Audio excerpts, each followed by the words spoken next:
Vaig a contar-los un sussuït ocorrit en un poble de l'Horta Valenciana, titulat Les Sabates Noves. En un poble de València, alegres com són tots ells, i a la porta d'una casa, quasi un palau pareix, a poqueta nit se troben de conversa dos xics. Des de dalt del portal un, i l'altre des del rastell. El del portal és Tonico, que l'amo de casa és, i l'altre, que de res és amo, és el bon amic Orient. El Tonico porta un traje que haurà costat molts diners i d'un coll bordat a màquina i tan blanc com una neu. I du unes sabates noves que es veu la cara en la pell. Orient va fet una llàstima. No porta més coll que el seu, que el que duia en la camisa temps fa desapareguer. Porta uns pantalons a pentos i en la cinta d'un cordell, que pareix una llicera, però no és el que pareix. El cordell és una fona, el chiquillo és molt través, i du un parell d'espardenyes, una de cada parell. Motius tenen pa voler-se, es volen els dos xiquets. I en l'ammonia xocolate, per Tonico ho sap Orient.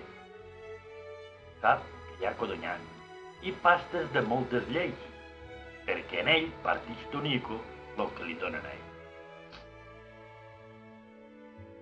En canvi, Gori li porta mores negres del Barzer, algun manollet d'espàrrec quan pot fer-ne un manollet, caragols cristians, llonetes, esclatassants i bolets.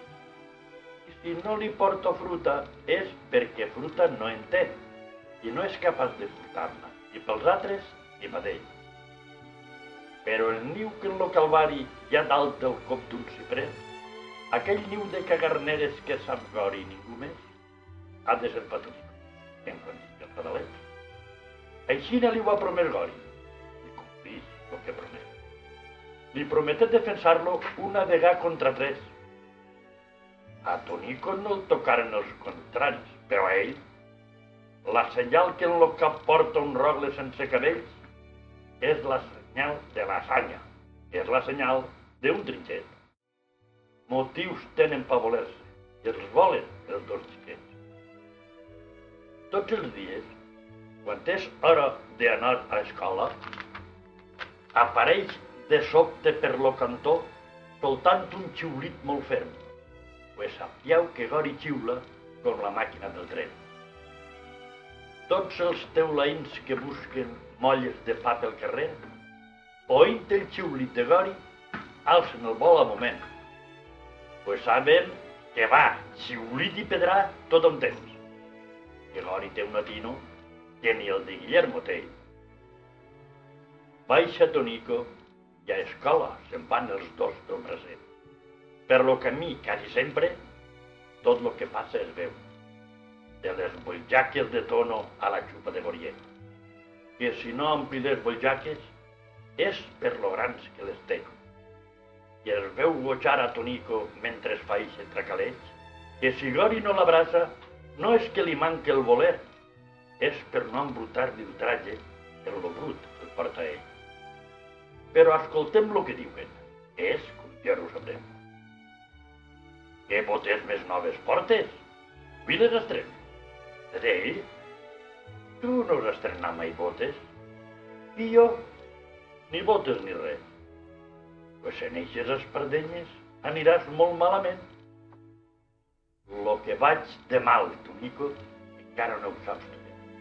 A més, no són germanes, cosines que han de ser. Esta dreta és de Matia, que es ve gran, un poc només.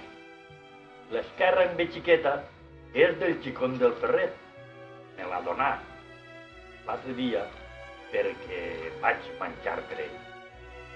I les dos tenen les oles a bandera. Ai, Goriet, i quan caminen punxen les pedres del carrer i he d'anar mirant a terra el que ha perdut. Però d'ell, què més aniran sabates? Vols tu estes? Tonico, què bromes tens? Vinga, prova-te'n una. Bé, home, bé, me la provaré. Saps què m'estan de primera? M'he fet aposta a Gorier. Demà tindràs tu les botes. Què ho faràs? Diré que em venen estretes, que no puc portar-les més. El venen estretes, Tono? No, home, no. Venen bé. Una mentira a la mare, per mi, no la digues, rei. Sé que seren mentires. No vull les botes, Tonet. Pues sense botes te quedes. Pues me quede tan content. Una mentira a la mare deu ser un pecat molt lleig. Jo a la meva cintinguera no li diria per res. Bueno, Gori, tindràs botes. L'altre ja és compte meu. Tonico a la seva mare moltes mentires digué, però a l'endemà tenia sabates noves orient. I és segur que aquestes mentires no les posa en compte Déu.